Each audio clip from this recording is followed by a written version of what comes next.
Mga kaibigan, may good news para sa lahat. Kung gusto nyo nga makabasa ng mga balita tungkol sa Mindanao, wala nang iba kundi ang Mindanao Examiner newspaper. Mindanao ang sirkulasyon, Mindanao ang balita. Ang Mindanao Examiner sa Basilan, Sulu at Zamboanga. Gumawa na rin ito ng mga independent films at ABP, audiovisual presentation, at may photography at video services pa. Bisitahin po natin ang kanilang website sa MindanaoExaminer.com o tumawag sa 9925480. Marami pong salamat. Kaya natin to. Yuhuu! Gising! Gising na ba kayo mga kaibigan sa isang malamig na hapon? Ito po ang balingkod, Alasinto, programang Radyo Mindanao. At kasama natin si Brother. Brother, batiin mo sila. Okay, maayong hapon kaninyong tanan mga kaigsunan. Nata sa maayong panglawas, bisag ulan-ulan, bisag ang panahon nga medyo gadulom. Medyo ikang munag na ay kusog-kusog nga hangin gamay. Mayong udto lang gihapon sa inyong tanan diha. O ang uban na gapungko-pungko, galingko-lingkod, anang kilid sa ilang balay. Ang uban, ayon tayo mong katulong kay mamiss ko ninyo ang atong mga balita. Labas nga balita, labas nga chismis din sa atong tulumanon. Ang Radio Mindanao. Alright, binabati natin yung ating mga tagapakinig sa Basilan, Sulu, Tawi-Tawi. Sa Malaysia, syempre sa Central Mindanao, nakikinig sila sa atin ngayon sa Cotabato City. Sa tanggapan ng Bureau of Public Information ng Autonomous Region and Muslim Mindanao. Nakikinig daw sila ngayon, sabi ni Direktor Amir Mawalil. Lahat sila, pati sila Faris. Magandang hapon sa inyo dyan. Syempre, maganda pa kayo lahat sa hapon. At sa Zamboanga Peninsula, Zamboanga del Sur, Zamboanga Sibugay, ug Zamboanga del Norte, Du-30, Ju-31, Ju-32. Ay, grabe. Nagpawasing ako ng aking bicho-bicho kahapon, multicab ko. Tapos kanina, lakas ng ulan. Nakasayang niya ibinayad kong 120. Taon na ulan-ulan, mga na panahon ko. Natin nga lang bagyo ron. Makahilak. Makahilak dyan. Imagine, 120. Ay, isos, pila ka bugas. Pila ka kilo ka bugas, 2 ka kilo. Tulo. Maobit daw, no? 3 ka kilo nga bugas na siya. Taga 40, 2 ka kilo ito nga. Oo nga. 3 ka kilo. NFA man ang among bugas, di ba? Ang maganda sa NFA, mga kaibigan, may bigas ka na, may bato ka pa. Ang daming bato Bitaw na murag kang bisag ka pobre in taon di man in taon mo ba kagkaonog kuan kining bugas nga giga sa NFA mas maayo pa daw ng bugas kanang kanang bitang mais. Tama. Mao nang staple food sa atong mga Kristiyano, sa atong mga kamote, di ba? Bisaya. Sa Sulu, kamote. Sige, tagpangutod ana Ang tawag doon? Dili po sa kamote ng Sulu, pahanggi. Pahanggi. Oo, pahanggi. Yung kamanting kahoy ba? Kamanting. Oo, kahoy. Kamoting kahoy. Kamote pa rin, di ba? Kamote. Ay, yun na. Oo, tama ka. Naalala ko yung tatay ko doon. Pag may pag nakikipagbiroan siya habang nagmamadyong, sasabihin niya sa kumpare niya, kamote! All up! Kamote pa sabon, nga perde. Oo, kamote. Nangamote sila diha. Kaya bilog man kuning kamote. Nangamote sila. Kamote diba? Kasi nakakabusog pero walang vitamina, walang sustansya. Kaya, pag tinawag kang kamote, ibig sabihin bobo ka. Sige lang pangutod, ana. Pero mga kaibigan, simulan naman natin yung ating balita. Napalaya na ng Abu Sayyaf ang 2 Indonesian sailors. Kahapon to mga kaibigan at nakilala ang mga dayuhan na si Muhammad Nasser at Robin Peter na sinasabing crew members ng tugboat Charles 00 na dinukot noong June 22. At sila ay pinalaya sa grupo ng Moro National Liberation Front dito kay Commander Tahir Sali. Dyan mismo sa bayan ng Indanan. At ang maganda ring balita rito mga kaibigan, walang sinasabi yung Western Mindanao Command na nagkabayaran ng ransom Pero ang naging propaganda naman ng militar ngayon, pinalaya daw ng Abu Sayyaf yung dalawang bihag dahil sa military pressure. Dahil sa tuloy-tuloy na opensiba ng mga sundalo, natakot yung Abu Sayyaf at pinalaya. At dahil din daw sa pressure ng MNLF, kaya pinalaya. Grabe. Yan ay according kay, kay Cywar expert, Major Philemon Tan, yung tagapagsalita ng Western Mindanao Command. Nung nakaraan mga kaibigan, pinalaya rin nung Agosto yung dalawang iba pang mga Indonesian sailors na kasamahan nila. Itong si Muhammad Soyman o Soyfan at si Ismael. At ito ibinigay din sa grupo ni Nur Miswari ng Moro National Liberation Front. At nitong Oktubre, tatlong Abu Sayyaf din, tatlong Indonesian sailors na kasamahan pa rin nila ang ibinigay naman ng Abu Sayyaf sa MNLF. Itong si Muhammad Marbrur Dari Ferry Afirafin at Eddie Suryono. At mismong si Chairman Nur Miswari ang naghatid nung tatlong biktima at ibinigay dito kay Governor Toto Tan, na siya namang pinuno ng Provincial Crisis Committee at chairman ng Sulu Disaster Risk Reduction Management Office. Diyan yan sa Hulu. So lahat ng mga dinudukot itong Abu Sayyaf sa ilalim ni Al-Habs si Misaya ay pinakakawalan nila sa MNLF. Because of pressure gikan sa military o gikan sa MNLF. Wala naman naniniwala dyan sa militar na dahil sa pressure nila, dahil sa operasyon nila, pinakawalan yung mga hostages, pinalaya yan dahil may ransom na ibinayad yung mga negosyador. Ganun lang nakasimple yan. Ikaw na good na. Siyempre, mayroon ka nga, yung sa may pulos na ito nga sundalo doon, sa may pulos na ito nga naatadya, siyempre, pa nila, mangita ka nagkatarungan, aron nga sila, murag, bango ba? Murag, hamot-hamot sila gamay, di ba? Kung totoong pinalaya yan dahil sa pressure, sana lahat na ng bihag nakawala na, pinakawala na nila. Di ba? Ganun lang naman yun. Tinuod na, bitaw, no? Batod pa sa pressure nga operation sa military. Kanang tanang ilang gi-hostage diha. Ito na lang ang tanang gibuhayan, di ba? Correct. Tinuod na. Nganong usad duha tulo man ang ilang buhayan. Katong Monday lang nga sila bakbakan. Nagkasagupaan yung militar at yung Abu Sayyaf. Ikalawa to mga kaibigan sa loob ng isang linggo. Diyan sa bayan pa rin ng Patikol sa Bud Taming. At tatlong sundalo ang kumpirmadong patay at 21 iba pa ang sugatan. At ayon sa kay Cywar expert pa rin si Philemon Tan ng Western Mindanao Command, ay mahigit sa 150 mga rebeldeng Abu Sayyaf sa ilalim nitong si Radulan Sahiron at kanyang commanders na si Hatib Sawadyaan, Yasser Igasan, Muheriada ang nakasagupa mga kaibigan ng 35th Infantry Battalion.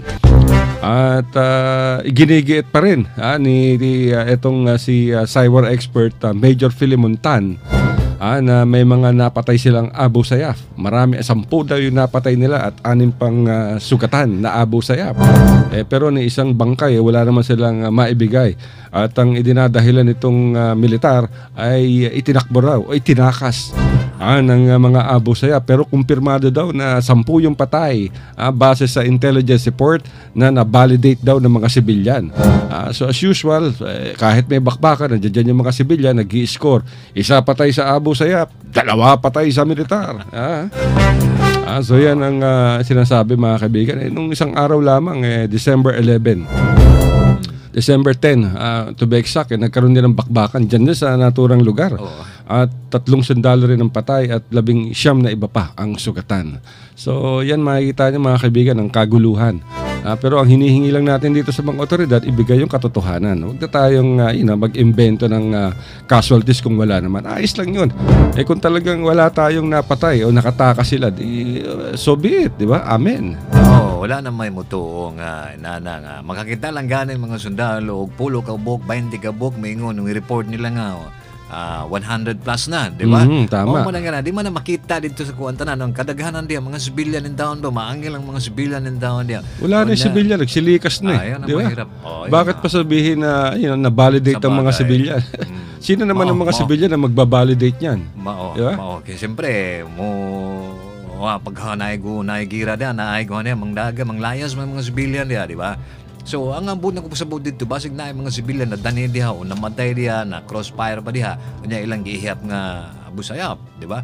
So, ang uban gani na istorya, gikan kita sa military, gikan kita sa sundalo, niya, makakita na sila 20 o bulo kabog o 20, ilang report na nga, ay nakasagupa namin doon, 120, 80 plus, 150 na mga armed group. Pero ang tinuod ba na mga pulo ba nakabuok, mga 20 naman nakabuok, mao na mga kaigsunan, no? Pero so panawagan po nato sa atong milidar ang kanang i-report po natong tinuod ba nga kining atong mga mamamayan aron nga mutuo po ba dili kay patakalan na sila, ay sayop na sila, ay dili na tinuod unsa man propaganda lang na nila. So mao na atong hangyo po sa atong mga kagamhanan, ilabi na ganing atong militar nga report ganita nga nang tinuod ba kay lagi ang atong mga katauhan dili nang bugo, dili nga mutuo na lang unsa kay pangistura kay ang uban god hibalo man ang sila dito man ang uban diha mutuo mo, di ba? So ambot nun sa mga kaigsunan mga atong nakuan kay sa bagay inana magana sila ang military tactics, inana magana propaganda sa war ba aron nga daghan mo iko aron nga ang matong mga kababayan po din nataan na magrebelde din nataan mo kay mga matay man gihang punta kay daghan di ay nga encounter o daghan di nga matay encounter between the military ug ang mga daudang tao, di ba? So mao kana mga kaigsunan aron nga mas maayo patingali magpuyo na lang tayong taon natong balay, mas maayo patingali diha na lang taog nakahuna-una utang mo gear batog sa atong kagamhanan, ayaw na lang tayong padayon ninyo kay pastilan nagkalisod-lisod na bayada, nagkalisod-lisod na ang Pilipinas mga kaigsunan, daghang kaayong sakit nga sulbaron sa atong presidente. Ang Pilipinas naade ang droga, naade ang korupsyon, na ang mga manglilimbong, na ang mga kawatan, nako, kaya kaning mga gamay nga kawatan mga kaigsunan, hanto mudako na siya sa panahon karon nga daghan kay nang Christmas na po, no? Walang uban wala makaon nang uban nga daghang kwarta ang uban, sumaibog po na silang uban diha nga kabus walay kwarta. Mga awat manguod na sila ay diri ganan sumbong nga mga kaigsunan balay ganan sa akong anak dito speaker, so gisulod o gikuha ang cellphone in town sa duha ka bata nya dito sa among mga silingan nako kaya hasta mga TV o kwarta nawala mga kaigsunan kay kinsa man katulaging mga tao nga kawatan, nagalipan ng mga kawatan karon por eso nga pagmatong bayatan na niyong tanan kay makaluoy kita yung taon mga higala na mga miga. Tama. Mga migo maayong hapon baharin nyo diyan magmatong magbantay dahil kay lagi lisod kaayo ng nawala man ang akong kasi okay lang. Tama, mao na mga kisunan, di ba? Ay na, pagmatnguntan ninyong tanan, daghan na itong problema, unya punang pa natong problema ang Pilipinas, nawa na. Mahuman dyan ron. Tama, nung isang araw lang di ba, nung kamakalawa mga kaibigan, nagkaroon ng bakbakan dyan sa karagatan ng Sabah. At pinasok na naman nung Abu Sayyaf yung Semporna. At dinukot nila yung dalawang kapitan ng mga fishing boats. At mabuti na lamang nandoon, nasa isang barkong sibilyan. Itong mga members yung ng Tiger Platoon ng Royal Malaysian Police. At agad na nakaresponde dyan sa Semporna. At nagkaroon ng bakbakan hanggang sa mapatay ng mga Sabah Royal Police or Royal Malaysian Police yung tatlong miyembro ng Abu Sayyaf at isa sa kanila itong si Abraham Hamid na siya umanong tinuturong lider ng mga Abu Sayyaf na dumukot dito kina Canadian Robert Hall at John Ridsdale. At yung Pilipinang si Marites Flor at yung Norwegian na si Kjartan Sekingstad sa Samal Island nung nakaraang September last year. At yung bakbakan ay naganap noong December 8 mga kaibigan. At tatlo yung patay, ang isa kumpirmado ng si Abraham Hamid. At dalawang iba pa ang kanilang nadakip na nakilala namang sina Samsung Aljan at Awal Hadjal. At isang member ng Tiger Platoon ng Royal Malaysian Police ang sugatan sa naturang enkwentro. Pero ang maganda rito, wala di ay sila itong naggamit og barko sa Navy. Nagkuhan lang sila. Nakasibilyan yung kanilang speedboat. Nag-disguise sila. Kasi kung nasaan yung mga fishing boats sa loob ng Sabah territory, may mga nakadeploy na mga patrol boats dyan na nakasibilyan. Maayog din yung plano. Maayog. Maganda yung plano nila. No? Pero dalawang Abu Sayyaf, brother, ang nakatakas at natangay nila yung isang fishing boat skipper. Ang ayon sa Malaysian authorities, nanggaling tong mga Abu Sayyaf sa lalawigan ng Tawi-Tawi. Diyan nakabase yan. Kaya pala madali silang makapasok dahil nandiyan lamang sila sa Tawi-Tawi. So kung meron silang madukot, balik sila ng Tawi-Tawi at sa kanila i-hand over sa Sulu. Ayan ang problema nitong si Governor Toto Tan. Dahil ilang ulit ang sinasabi ni Governor Toto Tan, lahat ng mga dinudukot sa ibang lugar diyan sa kanyang lalawigan dinadala dahil sa mga forested mountains. Kaya kahit anong gawin nitong masipag na si Governor Toto Tan sa mga development and peace projects, nananatili ang banta nitong Abu Sayyaf dahil diyan nga sila nagtatago sa kabundukan. At ang kailangan lang dito ay talagang mahigpit na seguridad sa kapaligiran ng Sulu, kapaligiran ng Tawi-Tawi upang masiguradong hindi makakagawa ng masama itong Abu Sayyaf. Katulad yan, pumasok sila sa Sabah. Hindi man lang na-detect ng Philippine Marines, ng Philippine Navy at ng Philippine Coast Guard. Lalo-lalo na yung PNP ng Tawi-Tawi na may lumabas na jungkong papuntang Sabah upang mag-kidnap. Ayun ang problema dyan. Unsa manggod na alam magud sila sa dungkaan Oo, tinuod na. Ang ilang mga gunboat, ang ilang mga barko diyan, alam sa dungkaan ba? Unta magabi magpatrolya po na sila, pero ang gabi magpatrolya, naran man kilid-kilid anang atong mga ambot na tingala bitaw tano.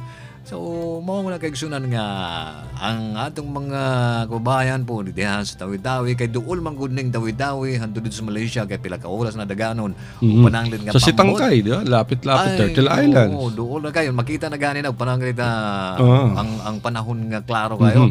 Murag makita na ang bungtod sa Sabah, Malaysia, no? So duol na kaya na mga kaigsunan. Dali na kaya na sila mulusot dito.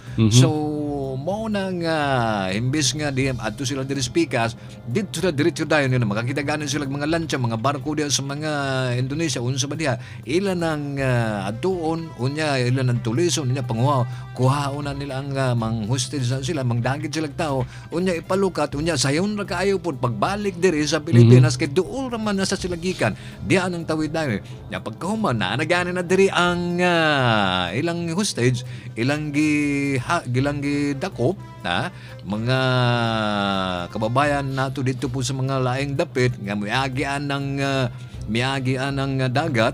So ila po nang ihanover diha sa mga kawatan po diri sa Sulu kay kinalaging Sulu daghang kayo daghang bitog kahoy na siya no na luag mo na siya nabudunggo na sila diha nga walay bantay. Siyempre di ko na mabantayan sa mga pulis, di nato mabantayan ang tibuok nga Sulu kay lagi dako na siya unya pagdungka na nila sa daplin baybayan ng Sulu speakers nga parte sa Sulu mao na nga makasulod dayon sila kay kakahuyan lagi na kay baga-baga mga kahoy da hantod nga mawala na sila hantod di makita sa mga otoridad nato na magtago na sila og pila ka mga adlaw na nay mga kining mensahe nga naa diri sa mua ang sikuan sige na lukat ninyong pila ka milyon so mao na naman kay so nambot unsaon ka nato na pagsorba pag-solba sa atong problema ni anang bahin anang mga kidnappings bahin ining mga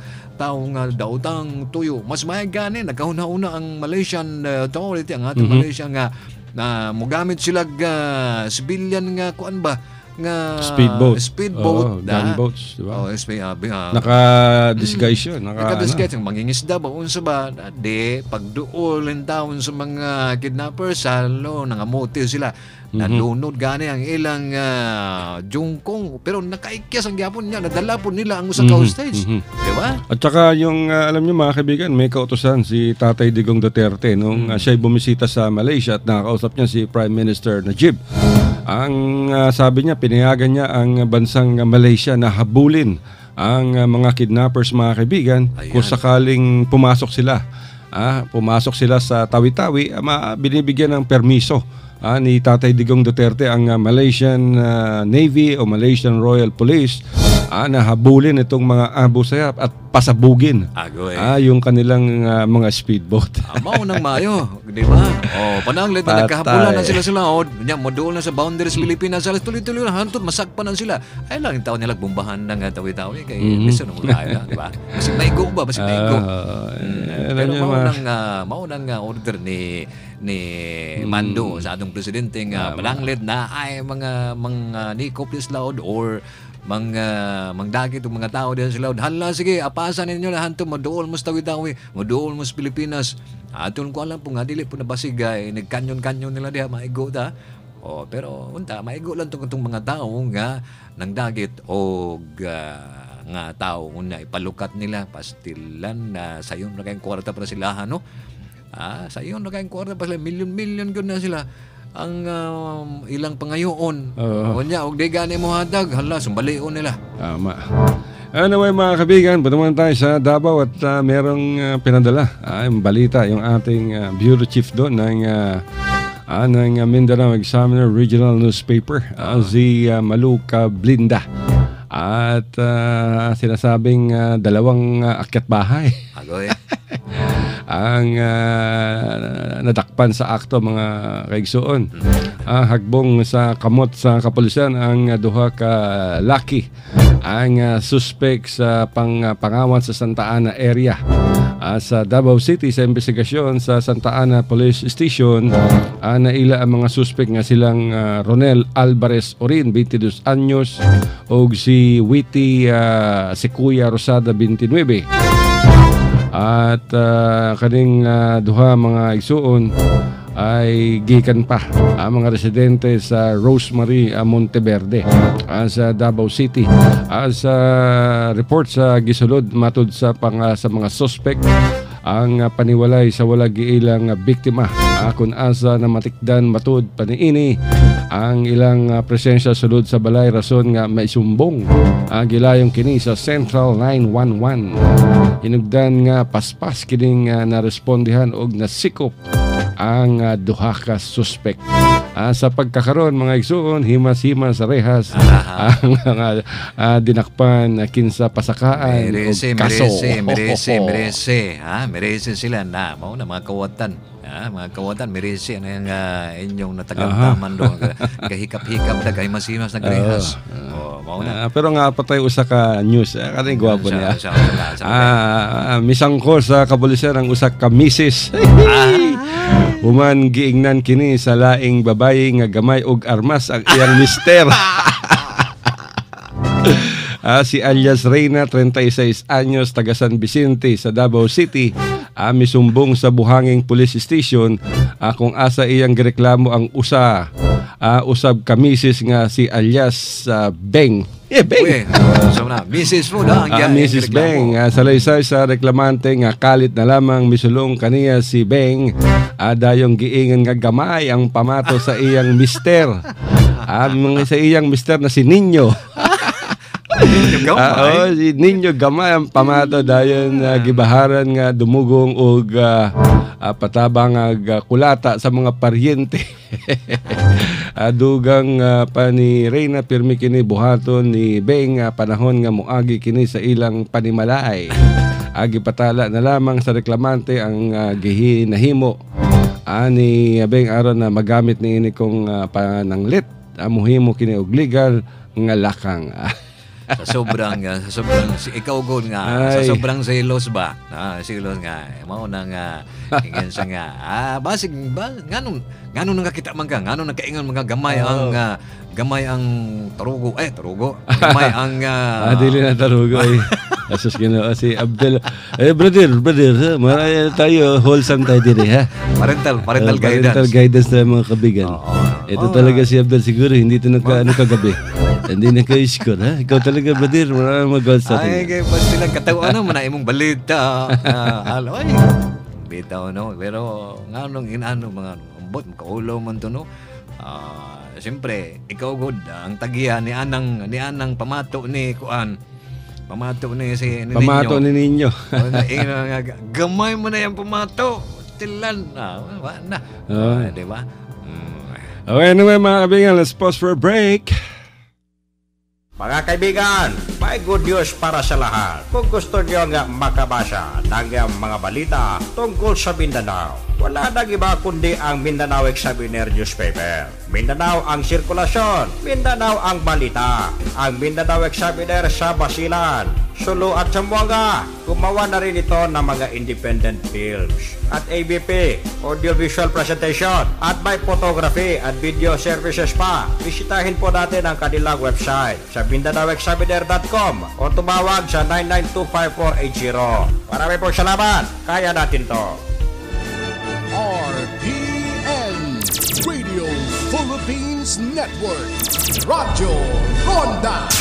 Triple X Zamboanga. Kapisanan ng mga broadcaster ng Pilipinas. Alright mga kabigan, ganap ng alas 12:30 sa buong kapuluan. Sa malamig na kapuluan at kayo'y patuloy na nakikinig dito sa Radyo Mindanao. Sa Radio Philippines Network RPN D-Triple-X Zamboanga. 1008 sa inyong AM band kung kayo nasa Zamboanga. At kung kayo'y nasa Cagayan Province at Tuguegarao City na matatagpuan nyo kami sa Shortwave 2. At kung nasa ibang bahagi kayo ng Mindanao, hanapin nyo na lamang sa inyong AM band. Yung programang Radyo Mindanao. Nindot kaya na mag-aksyon, gwapo kaya na. Unsa-unsa among mga balita diri. Unsa-unsa among kahalad na inyong tanan. Aron po mamalingaw po mo niya. Aron masayad mo. Na ginalan natin kasayuran pang kaigsunan. Aron nga kita di ta malimbungan ni anang mga uban nga kusog. Kaya malimbong ang bots panahon ron. Oy, nganong nani naman ta.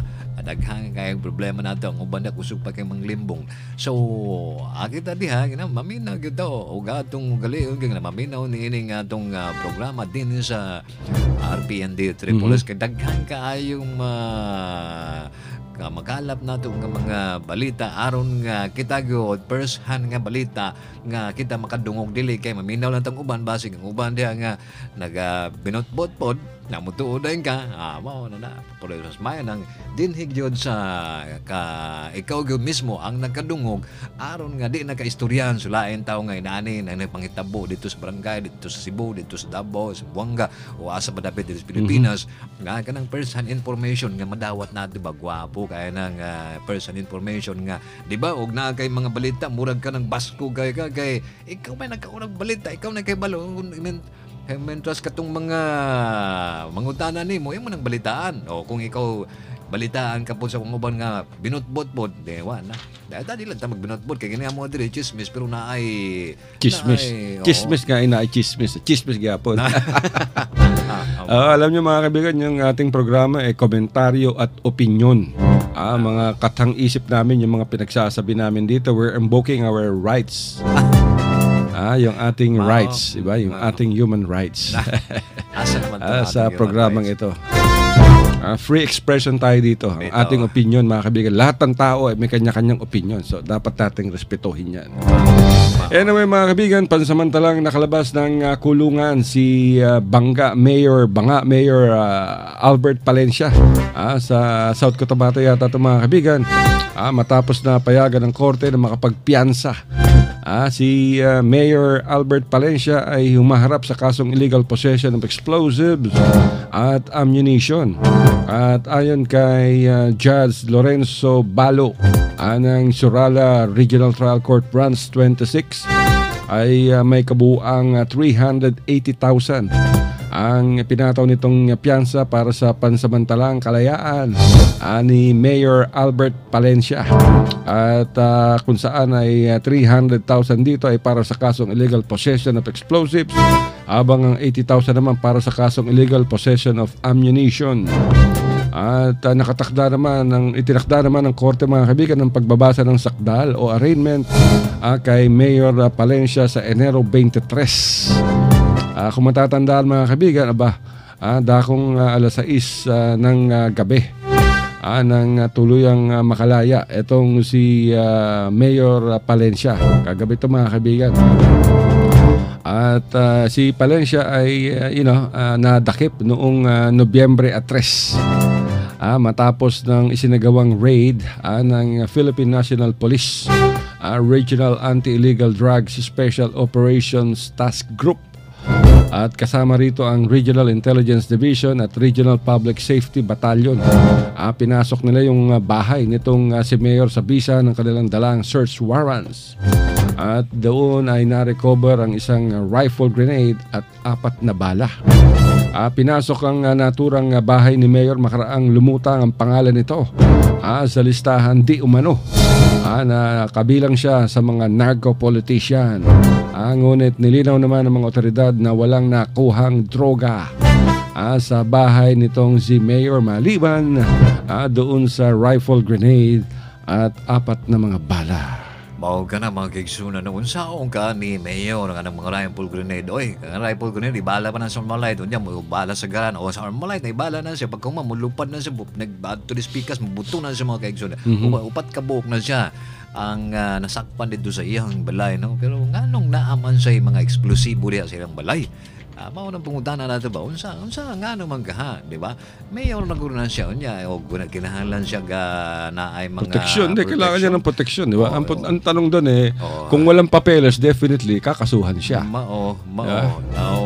Actually suspectyonan siya nga usag ka naay gidudahan siya nga narco-politics na siya o wala man po yun may nag-raid ang atong mga kapulisan wala man po yun nga nakita dito nga mga droga. Tama. Pero ang problema lang lagi dito nakita basig na impormasyon sa iyo na no?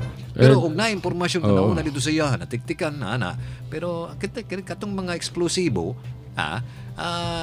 tatong taguan, no? Tama. Pero tawag nga kinahanglan nga wala siya nakamat kung tingali pero di ginamaayo para sa usag ka kining mayor o usag ka individual nga kuan magdala-dalag mga eksplosibo, magdala-dalag mga pusil, dili naman sundalo, dili naman pulis, dili kapgo pero naay mga pusil, naay mga eksplosibo diha sa ilang balay na si kupong gyud na kasuhan gyud sa atong militar o pulis ba, di ba? So mao kana si mayor dito gikasuhan sa may gani nakagawas kuan siya, nakapiyansa pa siya, no? O panangla kita mga pobre-pobre makapiyansa ka ata bulog tas kulungan ng taon. Pero usually 10% lang naman yan sa surety bond, di ba? Mga piyansa, mga bail. So pero napay arrangement balik ka na kay og pananglit nga medyo hina-hina po lang yung abogado, so kakasuhan ko na siya mga kaigsunan. So mapreso na kita ang mga pobre in town, anak sa mga pobre, so magmatgan gud ta kinahanglan nga suportahan na atong gobyerno ba? Suportahan kita ang atong gobyerno, mao nang atong tabang sa atong gobyerno kita mo suporta. Dili nga mo suporta na tagaan tagon sa anay mo suporta lang ta nga magmatkon lang ta ba? Diha lang ta magpuyo sa tuang balay o muadto matagawas magnegosyo unsa ba kanang mga tarong nga mga himo ba, di ba? Kanang og magkuan ba ta kanang Bible sharing ba mo diha unsa ba? Mga pulong sa mga Ginoo, di ba? Naapay mga anghel nga maduol ninyo. Oo. Anyway, mga kaibigan, sa ibang balita, dumako tayo sa Cotabato City at napatay Ang nakuha nating impormasyon sa PNP mga kaibigan, patay ang isang mataas na lider ng Bangsa Moro Islamic Freedom Fighters o BIFF matapos itong ratratin ng umano'y mga sundalo sa loob mismo ng kanyang tahanan sa bayan ng Dato Salibo sa magulong lalawigan ng Maguindanao. Nabatid naman kay BIFF spokesman Abu Misri Mama na nakilala ang napatay na commander ng BIFF na si Tamarin Ismail alias Commander Tamarin na nagtamo ng maraming tama ng bala sa kanyang katawan. Naganap ang pamamaril mga kaibigan sa commander ng BIFF alas 2 ng madaling araw kamakalawa dyan mismo sa Sitio Salman, Barangay Butilen, na kung saan ay natutulog umano to ng lusubin ng mga militar ang kanyang bahay. At ayon pa sa sa militar ay talagang matagal lang target itong si Commander Tamarin.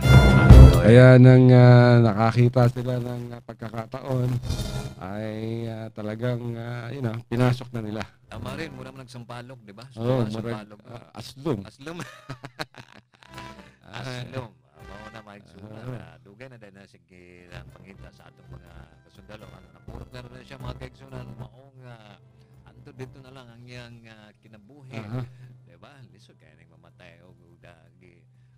Mamatay o niya daghang kayo sala. Daghang kayo sala sa atong kagamhanan. Diba? So, ambot na unsa na no. Sige naman tag sige gira dito, gira dire. Murag wala naman tay kining unsa na wala na tay mga kapi kanang maayong panghuna-huna ba, maayong uban gusto nato nga kita mag tinarong. Uban po di lagi mo gusto magtinarong. Ubot mo sa kanaro ha. Unsa kay gusto nila, di ba? Tama, oo nga. Yan ang problema dyan mga kaibigan dahil di ba may kasabihan tayong if you live by the gun, you die by the gun. Ay, tinood na ka mga kaibigan. Kaya yan ang mga kaibigan, mabuti pa wag na kayo magdala kasi ng baril. Alam mo yung mga taong may baril mainit eh. Dahil sikat eh. Pag may baril ka talagang malayo pa. Jake! Mahirap yung ganun dahil pag nalasing ka rin nako, delikado pag nalasing ka. Yun na nga, tama pag nalasing ka, matapang. Diba? Yan ang problema dyan. Pag may mga armas mga kaibigan, dapat ako nga, lagi kong dala, martilyo. Stanley hammer ang dala ko dito sa side ko palagi. Hindi ako maalis pag wala akong dalang martilyo. Dahil lang sideline ko, carpentry, di ba? Pag along the way, may tumawag sa akin, Manong, pa-repair ko sa balay. O, sige. Mayo na. Yung aking sideline na pagkakarpentero, ang single ko, 400. Di ba nga iba, binabarat ako, 200. Sabi ko, karpentero sideline ko, hindi naman ako helper. Dahil alam niyo mga kaibigan, dito sa posisyon, sa trabaho ko, ang pinapasweldo lang sa akin dito ng producer namin, 2,000. 2,000 isang buwan. Ano mabibili ko sa 2,000 isang buwan? Panggamot, pang Montelucas ko lang yun para sa COPD ko. Mabuti pa tong si Brother Abdul, medyo malaki-laki yung sahod at ba talaga pag magandang lalaki. Ikaw ay nako. Bitaw mo ka na magsuna no pero kapoy na bedab. Kanang bitong kinamurag wala na katapusan bagay. Ug na ay mamatay ay kanang mga dautang mga tao ug mamatay gana na sila. Napoy mo puli, di ba? Siyempre, ang mga kamag-anak na, ang mga igsuuna na, mga parente na, manimalos po ba? Handol nga wala na katapusan ng gulo-gulo, no?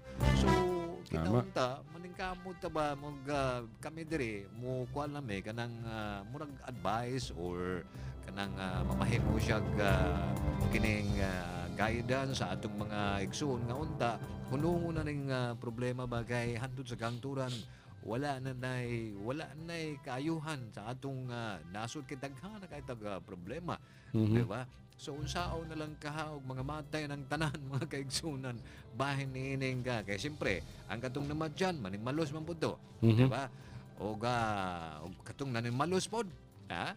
Unya ang mga anak ato manimalos pod inana lang na hanto sa kahangturan inani lang gihapon ng mga kaigsunan kanu sa pagkahata gusto ko tagkambyuhan ang atong gobyerno, kambyuhan ang atong leader o unsa may inyong gusto mga kaigsunan.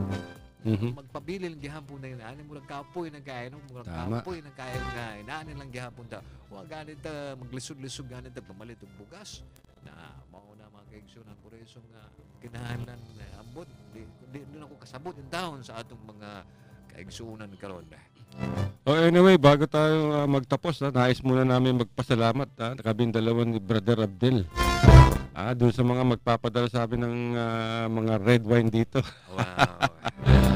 I-address nyo lang sa Radyo Mindanao yung aming mga red wine.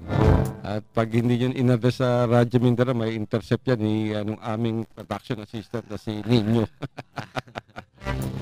Bueno mga kaibigan, commercial break muna tayo bago kami mag-credit mention ng aming mga sponsors. Mga kaibigan, may good news para sa lahat. Kung gusto niyo nga makabasa ng mga balita tungkol sa Mindanao, wala nang iba kundi ang Mindanao Examiner newspaper. Mindanao ang sirkulasyon, Mindanao ang balita. Ang Mindanao Examiner sa Basilan, Sulu at Zamboanga. Gumawa na rin ito ng mga independent films at ABP, audiovisual presentation, at may photography at video services pa. Bisitahin po natin ang kanilang website sa MindanaoExaminer.com o tumawag sa 9925480. Marami po salamat. Kaya natin to. RPN Radio Philippines Network. Radyo Ronda. D-Triple-X Zamboanga. Kapisanan ng mga broadcaster ng Pilipinas. Alright mga kaibigan, 15 minuto na lamang bago ang alas 3 sa ating bansa. Alas 3 ng hapon, maulan na hapon. Bago tayo magwakas, pasalamat muna tayo sa ating sponsors. Ang mga major sponsors namin mga kaibigan, ang Blue Jazz Beach Resort and Water Park. Diyan yan sa Samal Island. 10 minutes lamang yan mga kaibigan kung kayo sasakay ng water taxi mula sa Davao City. Sa Sasa, makakasakay kayo ng marami mga water taxi dyan. In 10 minutes, doon na kayo sa Blue Jazz Beach Resort and Water Park. Napakalaki ng lugar na yan, napakaganda at world class yung kanilang amenities at multi-awarded to from the Department of Tourism. Kaya kung meron kayong mga selebrasyon, pampamilya man, barkada o sweetheart, reunion, baptismal, weddings, anything, workshop, seminars, o kaya lakaran ng mga barkada, murang-mura lamang mga kaibigan, maaari kayong tumawag sa telephone number 082-284-2000. Ulitin natin, 082-284-2000. O kaya maaari kayong mag-text sa kanilang cellphone number 0998-967-8001 up to 8005. Ulitin natin mga kaibigan, sa mga nagdanais na magbakasyon o kasama ang pamilya, reunion, birthdays, wedding, baptismal o kaya Barkada Blues, maaari kayong magpunta sa Blue Jazz Beach Resort and Water Park sa Samal Island. Maaari nyo silang tawagan sa cellphone numbers o kaya text nyo sa 0998-967-8001 up to 8005. Magdala lamang kayo ng Mindanao Examiner Regional Newspaper, pakita nyo sa Blue Jazz at bibigyan kayo ng discount. Kita nyo naman. At syempre sa mga nagnanais naman na maging chef o kaya magtayo ng restaurant, coffee shop, cafe o kaya baking, bakery, maaari kayong mag-enroll. Ongoing yung enrollment ngayon mga kaibigan sa Center for Asian Culinary Studies.